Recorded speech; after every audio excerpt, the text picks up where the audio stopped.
பத்திரிகை தொலைக்காட்சி நண்பர்களுக்கு வணக்கம்.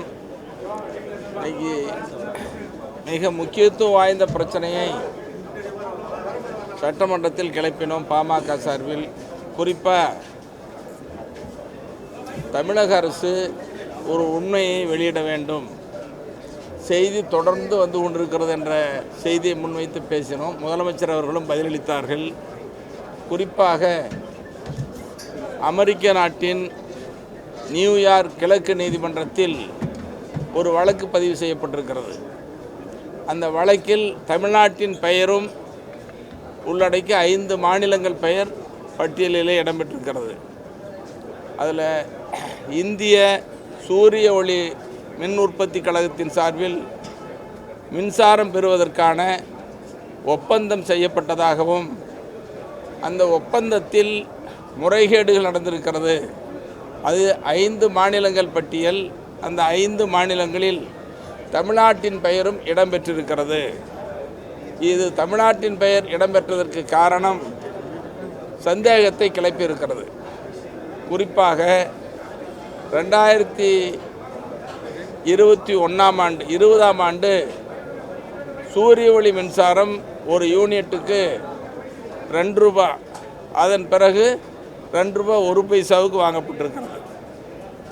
அதற்கு 2021 அதற்கு பிறகு போடப்பட்ட ஒப்பந்தத்தில் ஒரு யூனிட் மின்சாரம் 2 ரூபாய் 61 பைசா என்றும் தெரிவிக்கப்பட்டிருக்கிறது. ஆகவே இதில் நடந்திருக்கிற முறைகேடு என்ற வெளிவந்திருக்கிற செய்தி உண்மையான செய்தியா அல்லது உண்மைக்கு புறம்பான செய்தியா என்பதைத்தான் அரசு விளக்க வேண்டும் என்று பாட்டாளி மக்கள் கட்சியின் சார்பில் தொடர்ந்து வலியுறுத்தி கொண்டிருக்கிறோம். அதைத்தான் இன்றைக்கி நாங்கள் பேசினோம். முதலமைச்சர் அவர்கள் பதிலளித்தார்.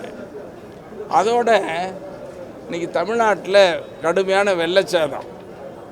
அந்த வெள்ளச்சேதத்தில் வட மாவட்டங்கள் கடுமையாக பாதிக்கப்பட்டிருக்குது. குறிப்பாக சாத்தனூர் அணை திறக்கப்பட்டது. அது இரவு 2:45 மணிக்கு திறக்கப்பட்டது. அறிவிப்பு இல்லாமல் திறக்கப்பட்டு மிகப்பெரிய வெள்ளச்சேதம். சாத்தனூர் அணைக்கு மேலே தென்பெண்ணை ஆற்றின் கரையோரம் கிருஷ்ணகிரி மாவட்டத்தில் போச்சம்பள்ளி அந்த பகுதியெல்லாம் பாதிப்பு.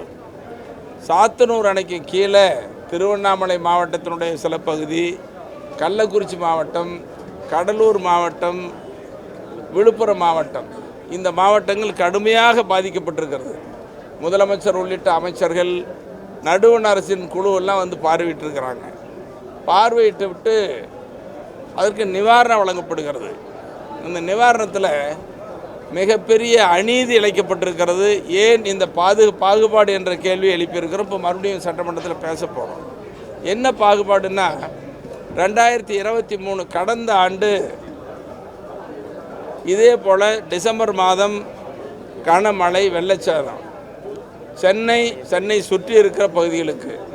இங்கே வெள்ளச்சேதத்துக்கு ஒரு குடும்ப அட்டைக்கு வீட்டுக்கு ரூபாய் 6000 நிவாரணம் வழங்கப்பட்டது.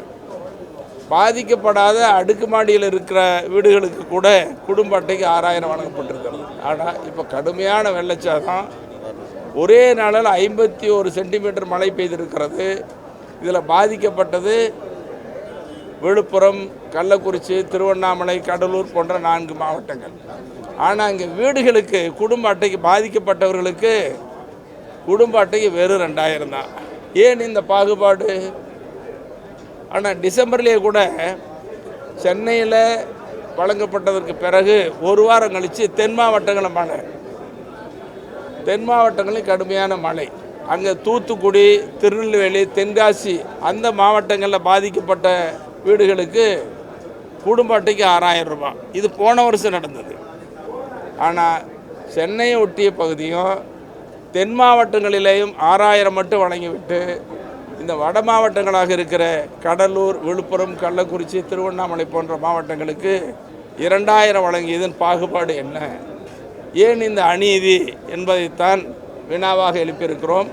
ஆகவே அரசு இதையெல்லாம் மனதிலே கொள்ளாமல் இவர்கள் மீது என்ன பாவம் செய்தார் என்ற அந்த அக்கறையெல்லாம் விட்டுவிட்டு குடும்ப அட்டைக்கு 6000 ரூபாய் வழங்கணும். உதாரணத்துக்கு விழுப்புரம் மாவட்டத்தில் மயிலம் சட்டமன்ற தொகுதியில் 51 சென்டிமீட்டர் மழை பெய்திருக்கு. ஒரே நாளில் ஒரே இரவில். ஆனால் ஒரு வீடுகளுக்கு கூட இழப்பீடு வழங்கலை. இது எவ்வளோ பெரிய அநீதி! இதைத்தான் பாட்டாளி மக்கள் கட்சியில் வலியுறுத்தி கேட்டுக்கொண்டிருக்கிறோம். இந்த பாகுபாடு கூடாது, எல்லோரையும் சமமாக அரசு பாவிக்க வேண்டும் என்று வலியுறுத்துகிறோம்.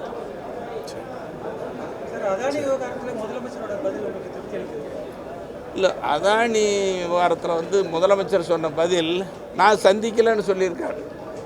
நான் அதானியை சந்திக்கலைங்கிறது சரி, அதுக்குள்ளே கூட நாங்கள் போக விரும்புகிறோம். அதானியை சந்திச்சாரா இல்லையான்னு சொன்னதுக்கு முதலமைச்சர் அதானியை நான் சந்திக்கவில்லை என்று பதிலளித்து விட்டார். ஆனால் அந்த வழக்கில், நியூயார்க் கிழக்கு நீதிமன்ற வழக்கில் தமிழ்நாட்டின் பெயர் இருக்கிறது, அது உண்மையா, நடந்தது என்ன என்பதை அரசு விளக்க வேண்டும். அந்த பதில் தான் எங்கள் திருப்தியில்.